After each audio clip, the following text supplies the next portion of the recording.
La condanna in primo grado per il tabaccaio di Civedico Rezzola, costretto dalla sentenza anche al risarcimento di 325.000 euro alla famiglia del ladro che ha ucciso, ha riaperto la discussione politica sul tema della legittima difesa. Molteplici le dichiarazioni a sostegno di Franco Birolo, a partire dai post su Facebook di Matteo Salvini e Giorgia Meloni. Lo Stato si accanisce contro quei cittadini che non si arrendono all'idea di morire da vittime, scrive la leader di Fratelli d'Italia.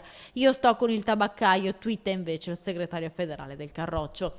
Il sentimento popolare della legittima difesa va riconosciuto fino in fondo, ma in Italia leggi confuse vanno nella direzione opposta, provocando situazioni paradossali, dice il governatore del Veneto Luca Zaia. Domani mattina la Lega Nord sarà a Corezzola per esprimere solidarietà a Franco Birolo. Fatemi capire, lo spacciatore che accoltella due carabinieri non è pericoloso e invece è pericoloso chi si difende in casa propria?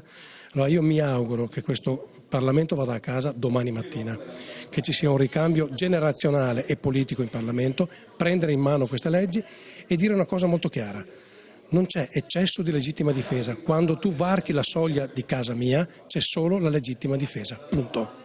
Anche Fratelli d'Italia domani mattina farà un sit-in di proteste davanti al Tribunale di Padova. Ad essere sconcertato e preoccupato per questa sentenza anche Graziano Stacchio, il benzinaio di Ponte di Nanto che il 3 febbraio dell'anno scorso si trovò in una situazione analoga a quella di Birolo e uccise un rapinatore. Tu, quando ti mettono gli occhi addosso o ti rapinano o ti portano via i soldi. Poi se succede questo che succede, che uno si ribella, loro sono a posto perché questa è più di un'assicurazione sulla vita questa.